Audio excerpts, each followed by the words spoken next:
નમસ્કાર દર્શક મિત્રો. આગામી લોકસભા ચૂંટણી માટે દરેક પક્ષો પોતપોતાના ઉમેદવારો નક્કી કરવાની કવાયતમાં લાગી ગયા છે. નામો જાહેર થતાં ચૂંટણીનો માહોલ ગરમાયો છે. ટિકિટ મળતા ક્યાંક ખુશી છે તો અપેક્ષા ઉપર પાણી ફરી વળતા ક્યાંક ખેદ છે.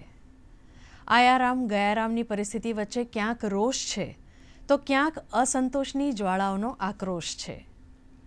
ધીરે ધીરે રાજ્ય અને રાષ્ટ્રનું ચૂંટણી ચિત્ર સ્પષ્ટ થઈ રહ્યું છે. દર્શક મિત્રો, વિશ્વની સૌથી મોટી લોકશાહી ધરાવતા આપણા દેશની ચૂંટણીની રજે રજની માહિતી આપતા કાર્યક્રમ જનાદેશ 2024માં હું ફાલ્ગુની શાહ આપ સૌનું સ્વાગત કરું છું. દર્શક મિત્રો, લોકસભાની ચૂંટણી અંગેની રજે રજની ઘટના અમે આપને જણાવીશું, પણ તે પહેલાં આજની ઘટના, આજની હલચલ અંગે જોઈએ ચૂંટણી હલચલમાં.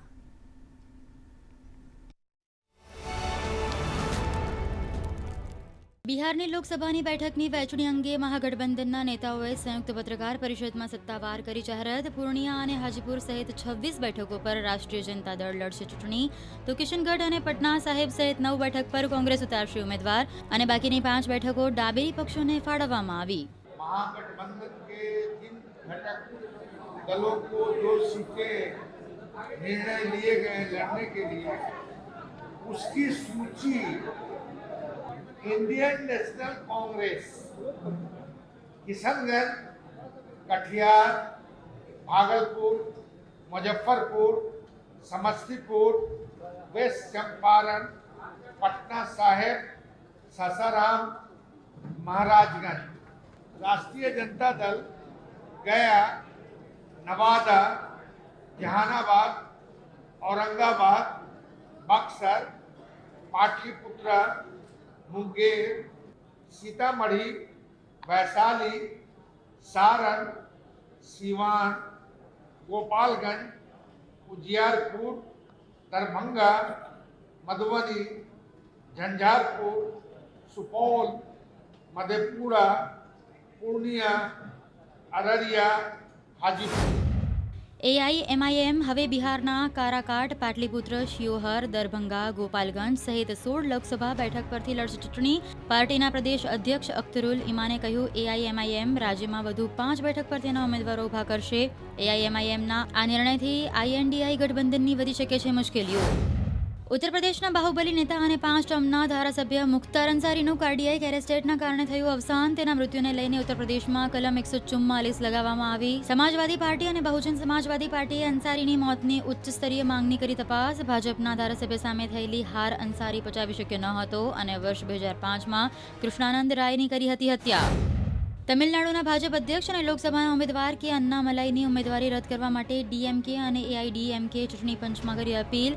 કોઇમ્બતુરથી ચૂંટણી લડી રહેલા કે અન્નામલાઈનું પોતાનું ઉમેદવારી પત્રક ન્યાયિક સ્ટેમ્પ પેપરને બદલે કોર્ટ ફી સ્ટેમ્પ પેપર કર્યું હતું દાખલ. તો ડીએમકે એવો પણ આરોપ લગાવ્યો કે અન્નામલાઈએ પોતાના સોગંદનામામાં સંપત્તિ દર્શાવી ઓછી. ભાજપનો દાવો, અન્નામલાઈએ 2 ઉમેદવારી પત્રકો ભર્યા. ભાજપના લોકસભાના ઉમેદવાર કંગના રણાવત અંગે કોંગ્રેસ પ્રવક્તા સુપ્રિયા શ્રીનેતના સોશિયલ મીડિયા એકાઉન્ટ પર અભદ્ર ટિપ્પણી મુદ્દે રાજકારણ ગરમાયું. કંગના રણાવત સહિત તમામ નેતાઓએ આ અંગે નિવેદનબાજી કરી. દરમિયાન ભાજપના નેતા બાસુરી સુરાજે ઉપરાજ્યપાલને ફરિયાદ કરી તપાસની કરી માંગ. દિલ્હીના ઉપરાજ્યપાલ વિકી સક્સેનાએ પોલીસને તપાસના આપ્યા આદેશ. દિલ્હી કોંગ્રેસના નેતાઓએ પ્રેસ કોન્ફરન્સ કરી ભાજપા પર કર્યા પ્રહાર. કોંગ્રેસ નેતા અજય માકને કહ્યું, કોંગ્રેસને આર્થિક રીતે નબળી કરવામાં આવી. ઇન્કમ ટેક્સ વિભાગની વિવિધ કલમોને કોંગ્રેસ સામે થઈ રહ્યો છે ઉપયોગ. નોંધનીય છે કે આઈટી વિભાગે કોંગ્રેસની 2017-18થી 2020-21 માટે 1700 કરોડની રિકવરીની નોટિસ પાઠવી. નોટિસમાં દંડ અને વ્યાજની રકમનો પણ સમાવેશ. સાબરકાંઠાના ભાજપ ઉમેદવાર બદલવા મામલે વિરોધ યથાવત. ત્યારે વિરોધને ઠારવા હવે ગૃહ રાજ્યમંત્રી હર્ષ સંઘવી હિંમતનગર પહોંચ્યા. લોકસભાની ચૂંટણીને લઈ જિલ્લા ભાજપના આગેવાનો સાથે બેઠક. આ બેઠકમાં ભાજપના જિલ્લા પ્રમુખ કનુભાઈ પટેલ, કૌશલ્ય કુંવરબા, રેખાબેન ઝાલા, ભાજપના જિલ્લા મહામંત્રી સહિતના સંગઠનના આગેવાનોની બેઠક મળી. બનાસકાંઠાના કોંગ્રેસના નેતા ડીડી રાજપૂતે કોંગ્રેસને કર્યા રામ. 2017ની વિધાનસભાની ચૂંટણીમાં થરાદ બેઠક પરથી કોંગ્રેસના હતા ઉમેદવાર. લોકસભાની ચૂંટણી દરમિયાન ડીડી રાજપૂત કોંગ્રેસ છોડી જતા કોંગ્રેસના લોકસભાના ઉમેદવાર ગિનીબેન ઠાકોરને મુશ્કેલી વધી. ડીડી રાજપૂત થરાદ રાજપૂત સમાજના પ્રમુખ તરીકે કાર્યરત. લોકસભાની ચૂંટણી માટે ગુજરાત કોંગ્રેસની તૈયારીઓ પૂરજોશમાં. 26 લોકસભા બેઠક દીઠ મીડિયા કોઓર્ડિનેટરની નિમણૂક. 3 ઝોનમાં મીડિયા સેન્ટર ઊભા કરી વિવિધ બેઠક પર રખાશે નજર. ગુજરાતના 4 ઝોનમાં વિભાગીય પ્રવક્તાઓની પણ નિમણૂક. નેશદ દેસાઈ, ડોક્ટર નિદિત બારોટ અને નરેન્દ્ર રાવતની પસંદગી કરીને તેમને કામગીરી સોંપવામાં આવી.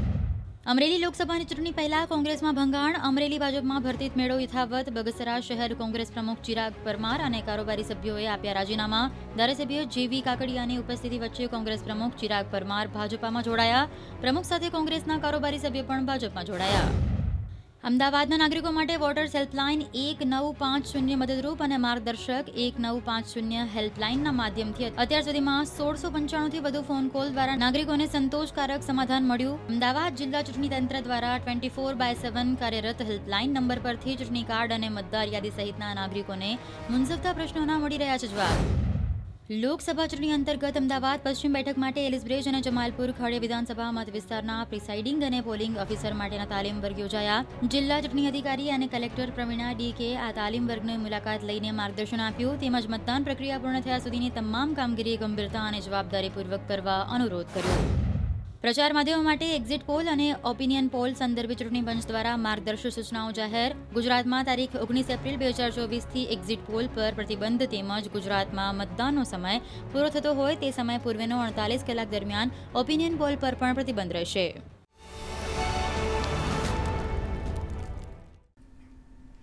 દર્શક મિત્રો, બિહારની લોકસભાની બેઠકોની વહેંચણી અંગે મહાગઠબંધનની જાહેરાત થઈ. ઉત્તર પ્રદેશના કુખ્યાત નેતા અને 5 ટર્મના ધારાસભ્ય મુખ્તાર અંસારીનું મૃત્યુ અને એને પગલે રમાતી રાજનીતિ, રાજકીય પાર્ટીઓના એકમેક પરના પ્રહારો તથા પક્ષના આંતરિક ખટરાગો અંગેની આપણે બધી જ માહિતી આજે મેળવી. દર્શક મિત્રો, એવું કહેવાય છે કે દિલ્હીની ગાદી એને જ મળે જે ઉત્તર પ્રદેશ જીતી જાય. વસ્તીની દ્રષ્ટિએ ભારતનું સૌથી મોટું અને મહત્વનું રાજ્ય છે ઉત્તર પ્રદેશ. ત્યારે આવો જાણીએ ઉત્તર પ્રદેશની કેટલીક બેઠકોના સમીકરણો.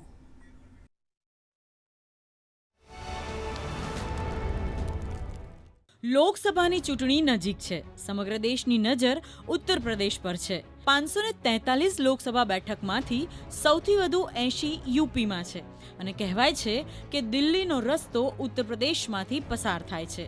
ત્યારે પ્રથમ ચરણમાં વધારે બેઠકો મેળવવા ઉત્તર પ્રદેશમાં ભાજપ, સપા, બસપા અને કોંગ્રેસે તૈયારીઓ શરૂ કરી દીધી છે. કેન્દ્રીય મંત્રી રાજનાથ સિંહ લખનૌથી ચૂંટણી લડી રહ્યા છે. સપાને તેમની સામે પૂર્વ મંત્રી રવિદાસ મહેરોત્રાને મેદાનમાં ઉતાર્યા છે. પ્રધાનમંત્રી નરેન્દ્ર મોદી સતત ત્રીજી વખત વારાણસી બેઠક પરથી ચૂંટણી લડશે તો તેમની સામે અજય રાયને ઉતારવામાં આવ્યા છે.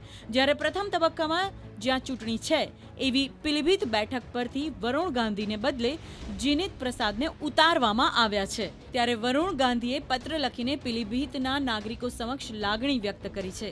તો કોંગ્રેસનો ગઢ મનાતી અમેઠી બેઠક ઉપરથી અગાઉ રાહુલ ગાંધી ભાજપના સ્મૃતિ ઈરાની સામે હારી ગયા હતા. તો આ ચૂંટણીમાં હજી સુધી અમેઠી બેઠક માટે રાહુલનું નામ સામે આવ્યું નથી. ત્યારે જાણીએ કે એક સમયના કોંગ્રેસના ગઢમાં આજે શું પરિસ્થિતિ છે. रायबरेली अमेठी की बात करें तो हम बात करेंगे 2014 के बाद से ही. 14 में उत्तर प्रदेश में मात्र 2 सीटें जीतती है कांग्रेस, रायबरेली और अमेठी. उसके बाद राहुल गांधी अमेठी से और सोनिया गांधी रायबरेली से. उसके बाद 19 को चुनाव आता है, एक बड़ा परिवर्तन फिर से लाता है. राहुल गांधी अमेठी से अपना चुनाव हार जाते हैं. स्मृति ईरानी उन्हें 50,000 से ज्यादा वोटों से हराती हैं. और उसके बाद हुए 2022 के विधानसभा चुनाव. 10 विधानसभा होती हैं रायबरेली अमेठी को मिलाकर, एक पे भी कांग्रेस वहां पर अपना खाता नहीं खोल पाई. और यही एक डर था जो कांग्रेस में, गांधी परिवार में एक डर समा गया, क्योंकि उस चुनाव प्रचार में प्रियंका गांधी इन दोनों जगहों पर जाकर विधानसभा की हर गली में जाकर उन्होंने प्रचार किया था अपने प्रत्याशियों को लेकर. उसके बाद भी अगर एक उम्मीदवार नहीं जिता पाती हैं तो ये माना जाता है कि आपका जो चार्म था, जो आपसे जो उम्मीदें थी लोगों को, वो पूरी नहीं हो पाई और जनता के जो वोट थे वो वोट के रूप में कन्वर्ट नहीं हो पाए समर्थक के. ભાજપ અહીં 75 બેઠકો પર ચૂંટણી લડશે, જેમાંથી તેણે અત્યાર સુધીમાં 63 બેઠકો પર તેના ઉમેદવારોના નામ જાહેર કરી ચૂક્યા છે. પરંતુ 12 લોકસભા બેઠકો છે જેના પર અસમંજસ છે. તો બીજી તરફ ઇન્ડિયા ગઠબંધન સીટ વહેંચણીના ભાગરૂપે સમાજવાદી પાર્ટી અને તેના નાના સહયોગીઓ યુપીની 80 લોકસભા બેઠકોમાંથી 63 પર ચૂંટણી લડશે. જ્યારે કોંગ્રેસને 17 બેઠક ફાળવી છે. અહીં ઉત્તર પ્રદેશના રાજકારણમાં યોગી આદિત્યનાથ, અખિલેશ યાદવ, માયાવતી મુખ્ય ચહેરા છે અને પ્રથમ તબક્કામાં સરાનાપુર, કૈરાના, રામપુર, પીલીભીત સહિતની બેઠકો ઉપર ચૂંટણી થશે. ત્યારે રામપુર બેઠક માટે સમાજવાદી આસિમ રઝા તથા મોઇન મૌલાના નામના 2 ઉમેદવારોએ ફોર્મ ભરાતા રસપ્રદ માહોલ ઊભો થયો છે. રાજ્યમાં ભાજપની સરકાર છે અને તે અપાર સફળતાને ફરીથી મેળવવા માંગે છે. બીજી તરફ એસપી, બીએસપી પોતાનું ગુમાવેલું શાસન પાછું મેળવવા માંગે છે. યુપીમાં લાંબા સમયથી હાંસિયામાં ધકેલાઈ ગયેલી કોંગ્રેસ ફરી વર્ચસ્વ મેળવવા માટે સંઘર્ષ કરી રહી છે. ત્યારે અહીં લોકસભા ચૂંટણી રસપ્રદ બની રહેશે. જનાદેશ ડેસ્ક, દૂરદર્શન સમાચાર, અમદાવાદ. ઉત્તર પ્રદેશની વધુ ગતિવિધિઓ જાણીએ અમારા સંવાદદાતા आशुतोष शुक्ल पासेથી. जी आशुतोष, मुख्तार अंसारी की मृत्यु आज की सबसे ज़्यादा चर्चा वाली चीज़ रही है. कहा जाता है कि हर एक चीज़ के 2 पहलू होते हैं. मुख्तार अंसारी के भी 2 रूप दिखाई दे रहे हैं. गैंगस्टर और डॉन कहे जाने वाले शख्स की रॉबिन हुड वाली छवि भी सामने आ रही है. तो मुख्तार अंसारी का सच क्या है, माफिया या गरीबों का मसीहा? आशुतोष. बिल्कुल, जिस तरह से आप बता रही थी, मुख्तार अंसारी की छवि सिर्फ और सिर्फ माफिया की है, डॉन की है और एक ऐसे कुख्यात अपराधी की है जो पिछले 4 दशक से उत्तर प्रदेश और खासतौर पर पूर्वी उत्तर प्रदेश में अपराध जगत का सबसे बड़ा नाम हुआ करता था. हत्याओं का अगर नाम लें तो सबसे ज्यादा जो है मुख्तार अंसारी के नाम मिलेंगे. 65 मुकदमे उसके ऊपर दर्ज, 61 साल उम्र उसकी. सांप्रदायिक दंगे की बात करें तो उसमें उसका नाम दर्ज, विधायक की हत्या की बात करें तो उसमें उसका नाम दर्ज. ऐसे तमाम सारे मामले हैं जो 65 की संख्या बनाते हैं. और उसका रैकेट और काकस अगर हम कहें तो इतना मजबूत था कि उत्तर प्रदेश में जेल भी उसके लिए हमेशा जो है एक आरामगाह के रूप में थी. यही नहीं, उत्तर प्रदेश ही नहीं बल्कि पंजाब की भी जेल रोपड़ की वो भी आरामगाह के रूप में रही. लेकिन सबसे विचारणीय तथ्य यह है कि जिस तरीके से पिछले 3 दशकों से उत्तर प्रदेश में जो है, अगर खास तौर पर कहें, उत्तर प्रदेश में योगी सरकार के पहले तमाम संवित सरकारें रहीं, पूर्ण बहुमत की सरकारें रहीं, लेकिन क्षेत्रीय दलों की सरकारें रहीं. इन क्षेत्रीय दलों ने अपने जरूरत के हिसाब से मुख्तार के जो है तमाम सारी परवरिश की, उसको संरक्षण दिया और उसमें उसने अपने अपराध जगत को जो है बेइंतहा उसमें वृद्धि की. और यही कारण था कि जब वो पूर्वी उत्तर प्रदेश में एक आतंक का पर्याय बन चुका था. और अब जबकि 7 सालों से योगी की सरकार यहाँ पर काम कर रही है तो इन 65 मामलों में जिसमें कोई पैरवी नहीं होती थी, मामला अदालतों में नहीं जाता था, इन 7 सालों में 8 मुकदमों में उसे सजा सुनाई गई, जिनमें 2 मामले ऐसे हैं जिसमें उसको आजीवन कारावास की सजा दी गई. और सबसे बड़ी बात यह है कि आज विपक्ष एक नैरेटिव सेट करने की कोशिश कर रहा है. जैसे कि आप पूछ रहे हैं कि वो रॉबिन हुड की स्टाइल में था, ऐसा कुछ नहीं था. रॉबिन हुड नहीं होता बल्कि वो शोषक था. उन तमाम सारे लोगों का, तमाम हत्याओं का जो है वो जिम्मेदार था. निश्चित रूप से वो विपक्ष है. विपक्ष एक नैरेटिव सेट करना चाहता है, उसको एक वर्ग विशेष का मसीहा बता करके जो आम चुनाव चल रहे हैं उसको प्रभावित करना चाहता है. और उसके साथ ही वो उस विपक्ष के पास जो है चूंकि मुद्दा विहीन है, तो इसलिए हम अगर कहेंगे तो विपक्ष जो है रुदन कर रहा है, विलाप कर रहा है, रो रहा है. तमाम तरीके से जो है मामले को जो है भारतीय जनता पार्टी या सत्तारूढ़ दल के विरुद्ध जो है खड़ा करने की बात कर रहा है. लेकिन उसके पीछे की जो सच्चाई है वो सच्चाई उत्तर प्रदेश की जनता जानती है. और यहाँ पर जो रहने वाले लोग हैं, जो प्रभावित हैं, जो पीड़ित हुए हैं, वो लोग जानते हैं. जी आशुतोष, सवाल ये भी होता है, कृष्णानंद राय की जो है, जो विधायक थे जिनकी हत्या की. जी आशुतोष, सवाल ये भी है कि मुख्तार अंसारी की मौत के बाद उत्तर प्रदेश की राजनीति में क्या फर्क पड़ेगा, समीकरण कैसे बदलेंगे? देखिए, मुख्तार अंसारी कभी भी यहाँ के राजनेता नहीं रहे हैं. भले वो कई बार के विधायक रहे हैं, तमाम सारी चीजें नहीं है, राजनीतिक रसूख बढ़ा रहा है. लेकिन जब से जो है भारतीय जनता पार्टी की सरकार है या किसी भी राष्ट्रीय दल में उनकी कभी कोई जगह नहीं बनी. बहुजन समाज पार्टी में थे, वहाँ से भी निकाले गए. समाजवादी पार्टी में थे, वहाँ से भी निकले. और उसके बाद जो उन्होंने शामिल भी रहे. उसके अलावा पीस पार्टी एक अपनी अलग से पार्टी भी बनाई. एक परिवार है जो परिवार गाजीपुर, मऊ, वाराणसी और इन सब क्षेत्रों में अपने प्रभावी ढंग से जो है अपनी राजनीति को और प्लस अपराध, ठेकेदारी, कोयला व्यवसाय, तमाम सारी ऐसी चीजें थी जिसमें पूरी तरह से लिप्त था। और लगातार इनके ऊपर जो है जब पैरवी शुरू हुई, अभियोजन पक्ष ने जो है अदालतों में इनके खिलाफ मुकदमे की पैरवी करना शुरू किया तो इनको सजाएं भी हुई। और अभी 65 मुकदमे थे, 8 मुकदमों में केवल इनको जो है सजा मिल पाई थी, लेकिन कल उनका हृदयाघात के कारण जो है उनकी मौत हो गई। लेकिन अब जो विपक्ष उसको मुद्दा बनाने की कोशिश कर रहा है, मुख्तार अंसारी उत्तर प्रदेश में कभी भी मुद्दा नहीं हो सकते हैं, न पूर्वी उत्तर प्रदेश में हो सकते हैं। सामयिक रूप से थोड़ी बहुत आवाज़ें आ सकती हैं, तात्कालिक रूप से कुछ आवाज़ें आ सकती हैं, लेकिन सबको पता है कि मुख्तार अंसारी का चेहरा क्या था, मुख्तार अंसारी कौन थे और किस तरह से उन्होंने लगभग 250 करोड़ रुपए की प्रॉपर्टी जो है अवैध रूप से कमाई गई, जिसको योगी सरकार ने उनकी नेस्तनाबूद किया। 153 से अधिक उनके गुर्गों पर जो है मुकदमे दायर किए गए। उनके तमाम सारे मुकदमों में जो है पैरवियां शुरू हुई। इन सब से घबरा करके कहीं न कहीं उसका जो गैंग था, जो उसका एक संगठित अपराध का गिरोह था, जो कि अन्य सरकारों के समय में एक संगठित और समानांतर सरकार चलाता था, वो टूटा, तिलस्म में टूटा था और उसका क्योंकि काकस टूटा था, 2004 में तो उनके ऊपर पोटा भी लागू, और यही कारण है कि जी 2004 में पोटा भी लागू हुआ था उनके ऊपर, किंतु सरकार, तत्कालीन सरकार उन्हें बचाना चाह रही थी। एनीवे, आशुतोष, जानकारी के लिए आपका बहुत बहुत ધન્યવાદ। દર્શક મિત્રો, ઉત્તર પ્રદેશની રાજનીતિ અંગે આપણે જાણ્યું અને આજે હલચલમાં જેમ જાણ્યું હતું કે બિહારમાં પણ રાજકીય હલચલ શું થઈ છે, તો બિહારની ચૂંટણી અંગેની વધુ માહિતી મેળવીએ અમારા સંવાદદાતા राजेश राज पासेथी। जी राजेश, 2019 के लोकसभा चुनाव में बीजेपी ने बिहार में 39 सीटें जीती थी और एक सीट कांग्रेस के खाते में गई थी। इस बार क्या होगा? फिर से जीतेगी बीजेपी या कुछ और होगा?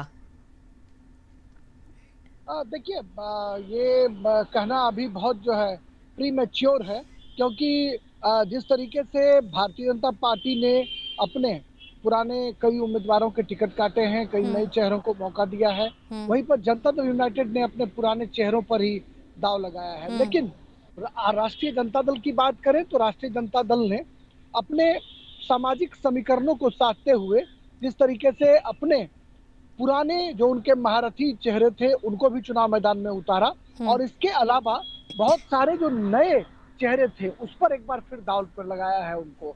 और साथ ही जो नीतीश कुमार का लवकुश समीकरण था, यानी जो कुर्मी और कुशवाहा वर्ग से आने वाले जो बहुत सारे कैंडिडेट्स थे, उनको राष्ट्रीय जनता दल ने चुनाव मैदान में उतारा है। और जाति जनगणना के वक्त जो कहा गया था कि हम सामाजिक समीकरणों को ध्यान में रखकर लोगों को प्रतिनिधित्व देने का काम करेंगे, वह रिफ्लेक्शन कहीं ना कहीं इस बार आरजेडी के टिकट बंटवारे में देखा जा रहा है, जिससे जो आंकड़ा 39 और 1 का था, वह 39 और 1 का आंकड़ा सीधा सीधा दिखाई नहीं पड़ रहा है। यानी हर सीट पर मुकाबला जो है वो रोचक होंगे, दिलचस्प होंगे, और लालू प्रसाद ने एक बार फिर से अपने कौशल का इस्तेमाल करते हुए नीतीश कुमार के सामाजिक समीकरण को उन्हीं के तीर से काटने की कोशिश की है। जी बिल्कुल। और एक सवाल ये होता है कि एआईएमआईएम बिहार में 16 सीटों पर चुनाव लड़ने वाली है। इससे इंडी गठबंधन या बीजेपी को असर होगा कि नहीं? क्या असर पड़ेगा? फायदा होगा या नुकसान होगा? देखिए, जहां तक ओवैसी की पार्टी का सवाल है, तो ओवैसी की पार्टी कहीं ना कहीं जो 2020 के विधानसभा के चुनाव हुए थे बिहार में, उस 2020 के चुनाव में ओवैसी की पार्टी ने 5 विधानसभा क्षेत्रों में अपना जो है वो जीत का परचम लहराया था।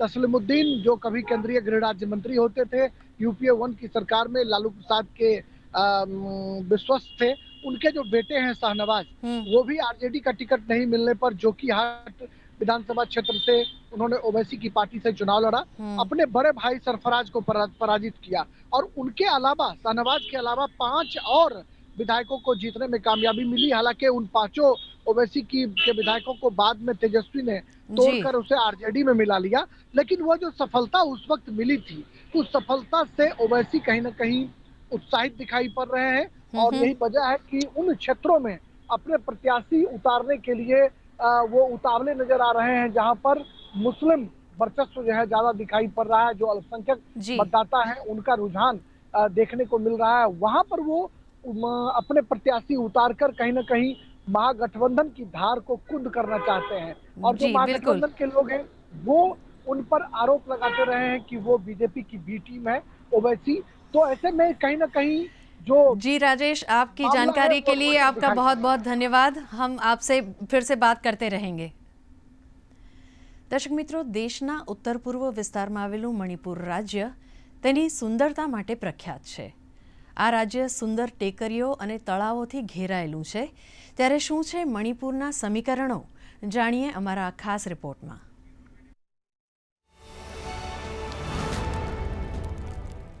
વર્ષ 1891માં મણિપુર બ્રિટિશ રાજ હેઠળનું એક રજવાડું હતું. 1947માં મણિપુર બંધારણ અધિનિયમન હેઠળ મહારાજાને કાર્યકારી વડા બનાવવામાં આવ્યા હતા અને લોકશાહી સરકારની સ્થાપના કરવામાં આવી હતી. પાછળથી 21મી જાન્યુઆરી 1972ના રોજ આ વિસ્તારને સંપૂર્ણ રાજ્ય જાહેર કરવામાં આવ્યું હતું. મણિપુરની પહાડીઓમાં 29 જાતિઓ રહે છે, જેને નાગા અને કુકી જાતિઓમાં વિભાજિત કરી શકાય છે. મહત્વના નાગા જૂથોમાં તાંગખુલ, કુબુઇસ, માઓ, લિયાંગમેઈ, થંગલ અને મેયોનનો સમાવેશ થાય છે. જ્યારે મેઈતીસ, જે સામાન્ય રીતે મણિપુરી લોકો તરીકે ઓળખાય છે, તેમની એક અલગ ઓળખ છે. મણિપુર છેલ્લા કેટલાક સમયથી જાતીય હિંસાથી ઘેરાયું છે. असर तो होना था तो हो गया, अब चुनावी असर पड़ेगा किसी में ज्यादा संभावना नहीं देख रहा हूँ. चुनाव अपने पुराने पैटर्न पर ही होगा. पार्टियों को अपने स्ट्रेंथ पर और दूसरे के वीकनेस के आधार पर चुनाव लड़ना पड़ेगा. पुरानी बात हो गई, क्या बेतई और कुकी की जो लड़ाई हुई थी वो एक मतलब थोड़ा स्थिति बिगड़ गई थी.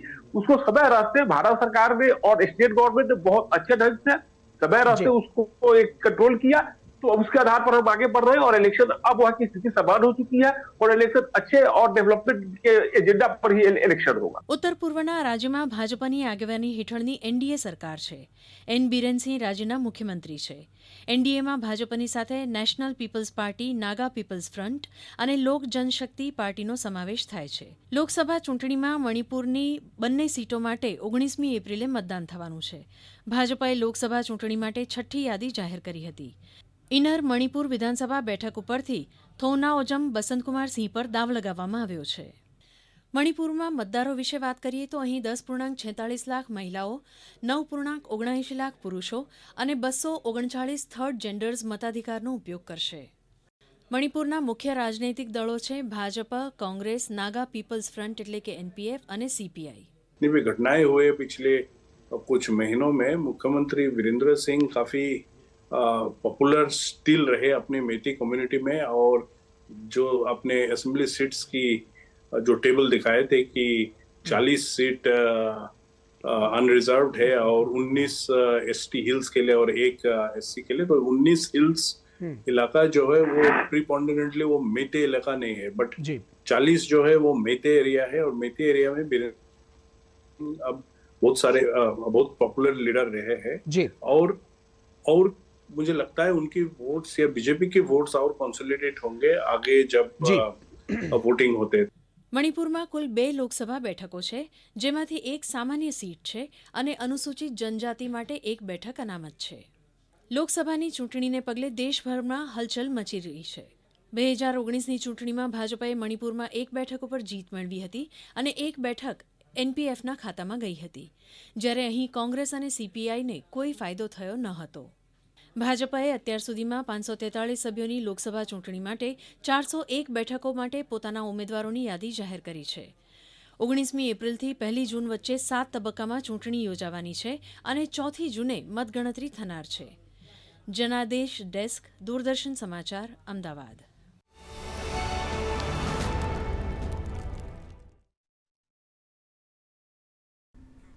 દર્શક મિત્રો, આજની ચર્ચામાં આપણી સાથે જોડાયા છે વરિષ્ઠ પત્રકાર કૃષ્ણકાંત ઉનનકટ.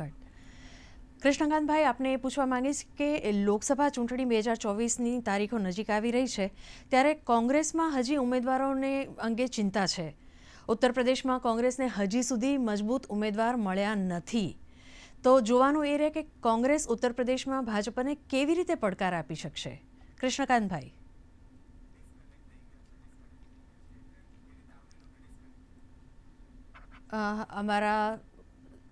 અમારા નિષ્ણાત સાથેનો સંપર્ક તૂટી ગયો છે. આપને લઈ જઈએ પંચમહાલ. દર્શક મિત્રો, પંચમહાલ બેઠક અંગે વધુ માહિતી સાથે જાણીએ પંચમહાલ બેઠકના સમીકરણો અંગે.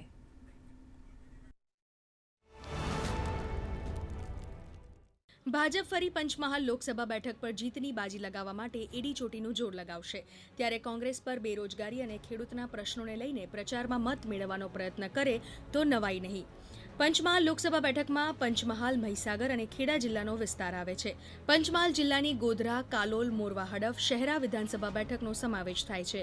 મહીસાગર જિલ્લાની લુણાવાડા, બાલાસિનોર વિધાનસભા બેઠક અને ખેડા જિલ્લાની ઠાસરા વિધાનસભા બેઠક મળીને કુલ 7 વિધાનસભા બેઠકનો પંચમહાલ લોકસભા બેઠકમાં સમાવેશ થાય છે. પંચમહાલ લોકસભા બેઠક પર હાલ કુલ 18,89,945 મતદારો નોંધાયેલા છે, જેમાં 9,63,535 પુરુષ મતદાર, 9,26,380 મહિલા મતદાર અને 30 અન્ય મતદારોનો સમાવેશ થાય છે. ત્યારે આ બેઠકના જાતીય ગણિતની વાત કરવામાં આવે તો આ લોકસભા બેઠક પર ઓબીસી મતદારો મહત્વનો ભાગ ભજવે છે, જેમાં નોંધાયેલા કુલ મતદારો પૈકી 48% મતદાર ઓબીસી છે. પંચમહાલ લોકસભા બેઠક સતત ભાજપ વિજેતા રહ્યું છે, પરંતુ પંચમહાલ જિલ્લાને ખાસ કરીને નર્મદા કિનારેના જે કાંઠા વિસ્તારના ગામો છે એમાંથી પાણી આપવા માટેની માંગ વર્ષોથી ચાલી આવી છે, પણ આજ સુધી એ પ્રશ્નોનું નિરાકરણ થયું નથી. ગોધરામાં જીઆઈડીસીનું ડેવલપમેન્ટ થાય, વધુ ઉદ્યોગો આવે એ માગણી પણ ઊભી થઈ છે. આજ સુધી એનો પણ કોઈ પ્રગતિ જેવું દેખાયું નથી. જે આગામી સમયમાં લોકસભા અને ઇલેક્શન આવી રહ્યું છે ત્યારે પંચમહાલ જિલ્લામાં જે સાંસદ હતા એમને પંચમહાલ જિલ્લામાં વિકાસ કરવા માટે હાલમાં ગુરુ ગોવિંદ યુનિવર્સિટી આવી છે, ત્યાર પછી અહીંયા કેન્દ્રીય વિદ્યાલય આવી છે. એ રીતના પ્રકારના વિકાસના કામ થયા છે, પરંતુ હવે નવા લોકસભાના સાંસદ આવશે ત્યારે અમે જિલ્લાએ ખૂબ આશાઓ રાખી છે. પંચમહાલ લોકસભા બેઠક ઉપરથી કોંગ્રેસે લુણાવાડાના બેઠકના હાલના ધારાસભ્ય ગુલાબસિંહ ચૌહાણને ઉમેદવાર તરીકે જાહેર કર્યા છે. ભાજપે આ બેઠક પર રાજપાલસિંહ જાદવને રાજકીય મેદાને ઉતાર્યા છે. રાજપાલસિંહ જાદવ જિલ્લા પંચાયત પ્રમુખ તરીકે રહી ચૂક્યા છે અને યુવાઓમાં પણ લોકપ્રિય ચહેરો છે. આ લોકસભા બેઠક પર જાતિવાદી સમીકરણ ઉમેદવારને જીત અપાવવા અસરકારક સાબિત થઈ શકે છે. ઇલેક્શનના ટાઈમ પર ચૂંટણીના દિવસ સૌથી વધુ મતદાન થાય તે માટે સૌને અપીલ કરીએ છીએ. અનેક વિકાસના મુદ્દા છે. આયુષ્યમાન ભારત છે, વૃદ્ધ પેન્શન હોય, વિધવા પેન્શન હોય કે વિશ્વકર્મા યોજના જેવી અનેક યોજનાઓ છે, પ્રધાનમંત્રી આવાસ, દરેક યોજનાઓ ગણવા બેસે તો આખો દિવસ ઘટે એવો છે. એટલે વિકાસના મુદ્દાથી અમે ચૂંટણીને પ્રચાર પ્રસાર કરીએ છીએ. આપ સૌ જાણો છો આખા દેશમાં આજે મોંઘવારીનો મુદ્દો છે. મોંઘવારીને લીધે મહિલાઓનું બજેટ ખોરવાઈ ગયું છે. બીજો મુદ્દો છે બેરોજગારી. યુવા વર્ગ આજે શિક્ષણ લઈ આવા અનેક મુદ્દાઓ સાથે હું પ્રજામાં જઈ પ્રજાને વિનંતી કરીશ અને કોંગ્રેસને જીતાડવાનો પ્રયત્ન કરીશું. 2019ના ચૂંટણી પરિણામ. 2019ની ચૂંટણીમાં ભાજપ પંચમહાલ બેઠક જીત્યું. ભાજપના રતનસિંહ રાઠોડ ચૂંટણી જીત્યા હતા. રતનસિંહ રાઠોડને મળ્યા હતા 7,14,572 મત. ભાજપ ઉમેદવાર 3,67,145 મતની લીડથી જીત્યા હતા. કોંગ્રેસના ઉમેદવાર વી.કે. ખાંટ ચૂંટણી હાર્યા હતા. ગત લોકસભાની ચૂંટણી એકતરફી બની રહી હતી. બીજી વાર પ્રધાનમંત્રી બનાવવા માટે નરેન્દ્ર મોદીને પંચમહાલ જ નહીં પણ ગુજરાતભરમાંથી ખોબે વોટ આપ્યા હતા. આ વખતે રાજ્ય અને દેશની સરકારમાં પરિવર્તન થાય છે કે પછી પુનરાવર્તન તે જોવાનું રહ્યું. જનાદેશ ડેસ્ક, દૂરદર્શન, અમદાવાદ. દર્શક મિત્રો, પંચમહાલ લોકસભા બેઠક એ આદિવાસી બહુલતા ધરાવતી બેઠક છે, જેમાં નો રિપીટ થિયરી અપનાવીને ભાજપે પંચમહાલ ભાજપના સાંસદ રતનસિંહ રાઠોડને બદલે પંચમહાલ જિલ્લા પંચાયતના પૂર્વ પ્રમુખ રાજપાલસિંહ જાદવને ઉમેદવાર તરીકે જાહેર કર્યા છે. એક દશકથી ભાજપ આ બેઠક ઉપર પ્રભુત્વ ધરાવી રહ્યું છે, ત્યારે આ વર્ષે અહીંયા આ બેઠક પર શું થશે એ તો સમય જ કહેશે. દર્શક મિત્રો, આ સાથે જનાદેશની આજની કડી અમે સમાપ્ત કરીએ છીએ. આવતીકાલે નવા વિષય સાથે આપણે ફરીથી મળીશું. અત્યારે રજા લઈએ. નમસ્કાર.